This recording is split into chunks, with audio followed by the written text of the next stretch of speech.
ഈശോയിൽ സ്നേഹമുള്ളവരെ, മിശിഹായ്ക്ക് വഴിയൊരുക്കാൻ തിരഞ്ഞെടുക്കപ്പെട്ട സ്നാപക യോഹന്നാന്റെ ജനനത്തെക്കുറിച്ചുള്ള അറിയിപ്പ് ലഭിച്ചത് സഖറിയായ്ക്കായിരുന്നു. സന്താന സൗഭാഗ്യം ഇല്ലാത്തത് ദൈവത്തിന്റെ ശിക്ഷയായി കണ്ടിരുന്ന ഒരു സമൂഹത്തിന് മധ്യേ ജീവിച്ചിരുന്ന പുരോഹിതനായ സഖറിയ താൻ സമൂഹത്തിന് മുമ്പിൽ അപമാനിതനായപ്പോഴും ദൈവത്തോട് മറുതലിക്കാതെ പരിപൂർണ വിശ്വസ്തത പുലർത്തി നീതിമാനായി ജീവിച്ചുകൊണ്ട് ദൈവിക ശുശ്രൂഷകൾ നിർവഹിച്ചു പോന്നു. ദൂതൻ പറഞ്ഞു, സഖറിയ, ഭയപ്പെടേണ്ട, നിന്റെ പ്രാർത്ഥന കേട്ടിരിക്കുന്നു.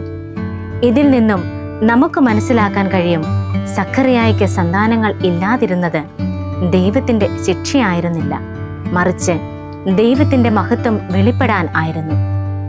നമ്മുടെ പ്രാർത്ഥനകൾക്ക് ഉടനടി മറുപടി ലഭിക്കാതിരിക്കുമ്പോൾ, കാലതാമസം വരുമ്പോൾ ദൈവത്തോട് മറുതലിക്കാതെ അവിടുത്തെ സമയത്തിനായി കാത്തിരിക്കുക.